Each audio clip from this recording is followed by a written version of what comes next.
Dans les années 50, en pleine guerre froide, l'innovation aéronautique était à son apogée.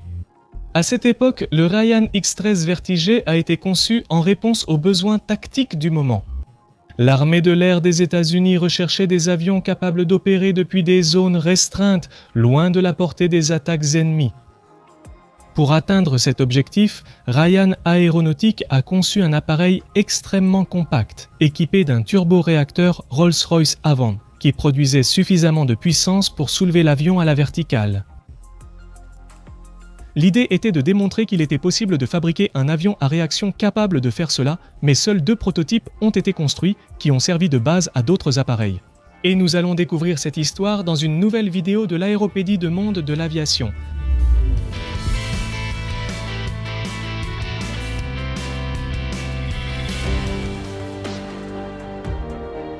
Peu de temps après la Seconde Guerre mondiale, les ingénieurs de Ryan se sont demandé si le FR-1 Fireball, qui avait un rapport poussée-poids de 1 avec une faible quantité de carburant, pourrait décoller verticalement.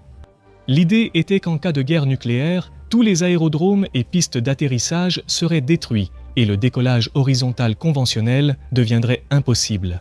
Ce qui pourrait peut-être survivre, ce seraient les avions VTOL ou à décollage et atterrissage vertical lancés dans les airs à l'aide d'un lanceur mobile sans avoir besoin d'une piste d'atterrissage. En 1947, le Bureau de l'aéronautique de la Marine des États-Unis a attribué à cette compagnie un contrat, à l'origine sous la désignation F-3R, pour étudier le développement d'un chasseur à réaction capable de décoller verticalement. Cela faisait partie d'un programme visant à évaluer la faisabilité des aéronefs basés sur des sous-marins. Ryan a reçu un contrat de l'armée de l'air en 1953 pour développer cet aéronef, qui a reçu la désignation X-13. Ce mètre de long abritait un cockpit monoplace avec un siège inclinable et le turboréacteur Rolls-Royce Avon de 44 kN de poussée. C'était un moteur anglais utilisé par les Hawker Hunter et l'English Electric Lightning.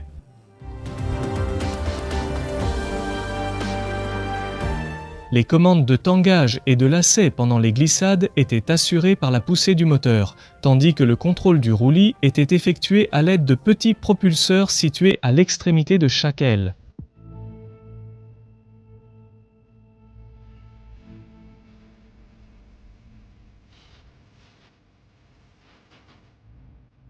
Le premier prototype a été équipé d'un train d'atterrissage temporaire et a effectué son premier vol horizontal le 10 décembre 1955.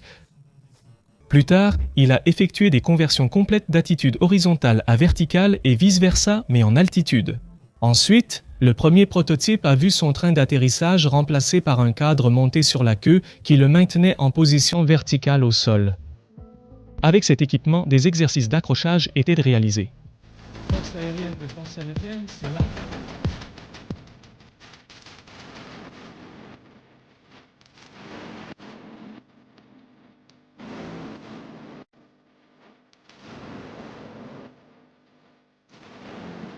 Le deuxième prototype a effectué son décollage vertical le 11 avril 1957, passant du vol vertical à l'horizontal puis de nouveau au vertical, où il a atterri sur une plateforme spéciale à l'aide d'un crochet situé à l'avant.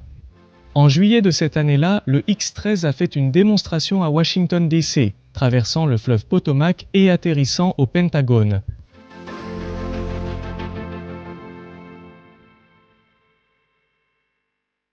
Le X-13 a été conçu pour étudier le décollage vertical, la transition vers le vol horizontal et le retour au vol vertical. Pour l'atterrissage, le nez se terminait par un poteau muni d'un crochet qui servait à attraper un câble de la plateforme d'atterrissage. Ce crochet était également utilisé pour suspendre le Vertiger à la plateforme d'atterrissage. Après avoir sécurisé l'avion à la verticale, la remorque s'abaissait en position horizontale et était ensuite utilisée ainsi pour transporter l'avion au sol.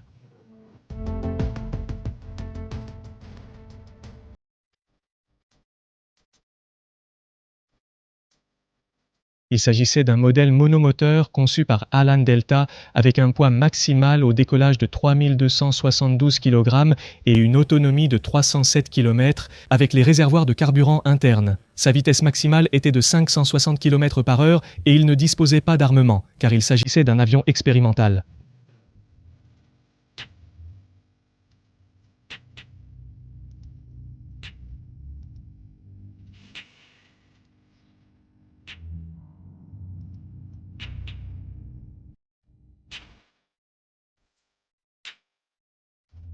Le plus remarquable de cet aéronef fut sa capacité à réaliser avec succès des démonstrations de décollage, de vol et d'atterrissage vertical.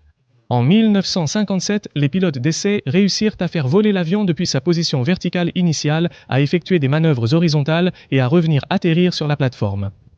Ces démonstrations attirèrent l'attention du public et des militaires, car elles représentaient une avancée technique extraordinaire. Mais piloter l'avion demandait une très grande habileté, car toute erreur dans l'orientation du montant ou dans le contrôle pouvait entraîner un accident. De plus, le système d'atterrissage sur le mât, bien que ingénieux, restait peu pratique en usage opérationnel.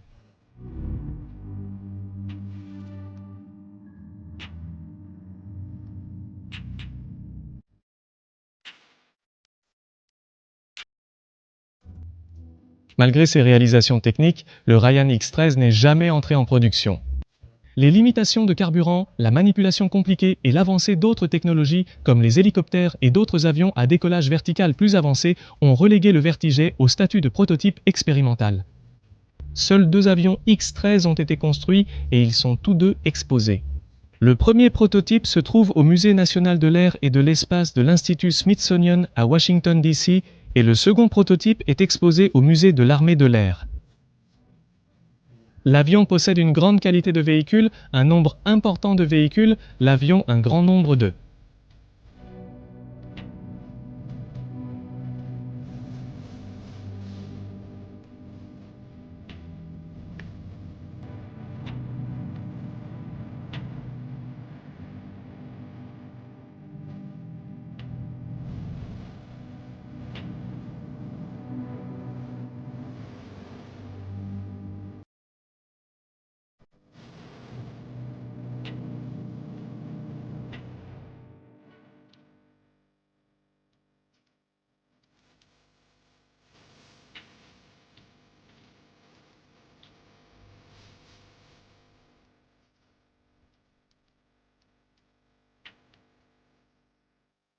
Peux-tu imaginer retrouver en un lieu toute l'histoire des aéronefs, leurs données techniques, contexte historique et modèles emblématiques? Aujourd'hui dans l'aviation, je veux te présenter l'Aéropédia, la grande encyclopédie de l'aviation. Le premier fascicule est déjà disponible. J'ai toujours rêvé, depuis tout petit, alors que je lisais des magazines et des livres aéronautiques, d'avoir ma propre Aéropédia et je voulais la partager avec vous. Après des années à faire des recherches et à partager l'histoire de l'aviation sur cette chaîne, j'ai décidé de créer un support qui ne soit pas seulement à regarder, mais aussi à lire, à consulter et à collectionner. Cette encyclopédie numérique rassemble aussi bien les avions les plus emblématiques que ceux qui ont joué un rôle clé dans l'histoire, mais qui sont moins connus. Chaque fascicule est conçu pour que tu aies une information plus complète sur l'histoire et le développement de chaque aéronef, des détails techniques précis, expliqués de manière simple. Comme je le fais dans les vidéos, les photos et les graphiques exclusifs, mais aussi ce que nous avons vu dans les vidéos d'Aéropédia. Les 2 premiers chapitres sont déjà disponibles, mais ce n'est que le début. Maintenant, le plus important, comment peut-on l'obtenir ? Vous pouvez l'obtenir facilement, il suffit de cliquer sur le lien dans la description ou le commentaire épinglé. Pendant les premiers jours seulement, il sera à un prix promotionnel. Ce n'est que la première étape. Pour que la collection grandisse et que l'on parle plus d'avions et des fascicules, soutenez dès maintenant et dites-moi en commentaire quel modèle vous souhaitez voir. N'oubliez pas de partager cette vidéo avec d'autres passionnés d'aviation qui aimeraient dans ces fascicules. Ensemble, créons une encyclopédie qui touchera toujours plus de monde. Je vends ces chapitres car leur réalisation prend beaucoup de temps. C'est aussi pour collecter des fonds afin de voyager dans des musées aéronautiques ou assister à des shows aériens partout dans le monde. Pour pouvoir vous les montrer et continuer à produire du contenu de plus en plus qualitatif, j'espère que cette vidéo vous a plu. Je m'appelle Marcos et voici Aéropédia.